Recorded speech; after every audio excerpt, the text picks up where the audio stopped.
বিভিন্ন talk show ও বক্তব্য বিবৃতিতে সম্প্রতি কেউ কেউ স্থানীয় সরকার প্রতিমন্ত্রী মীর শাহে আলমকে প্রধানমন্ত্রী তারেক রহমানের বন্ধু এবং ঘনিষ্ঠ হিসেবে মন্তব্য করে থাকেন।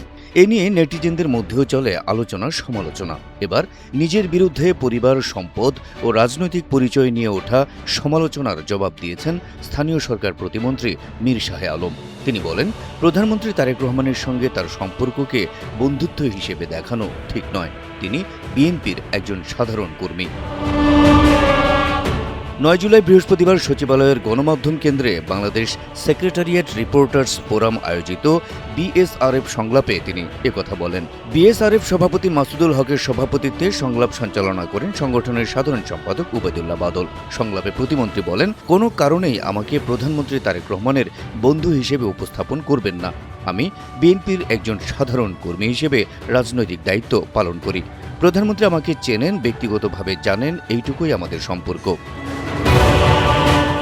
প্রতিমন্ত্রী বলেন, বিএনপির কর্মী হিসেবে বিভিন্ন সময় জনপ্রতিনিধি নির্বাচিত হয়েছি, বগুড়া জেলার দায়িত্ব পালন করেছি। শ্রদ্ধেয় নেতা তারেক রহমানের বাড়ি বগুড়ায় হওয়ায় স্বাভাবিক কারণে তার সঙ্গে বহুবার দেখা হয়েছে, সাক্ষাৎ হয়েছে। তিনি আমাকে চেনেন, ব্যক্তিগতভাবে জানেন, আমাদের স্নেহ করেন। কিন্তু তারেক রহমানের বন্ধু মীর শাহে আলম এভাবে উপস্থাপন করা হলে আমি, আমার পরিবার কিংবা সমাজের অন্য মানুষ সেটি নিশ্চয়ই ভালোভাবে নেবেন না।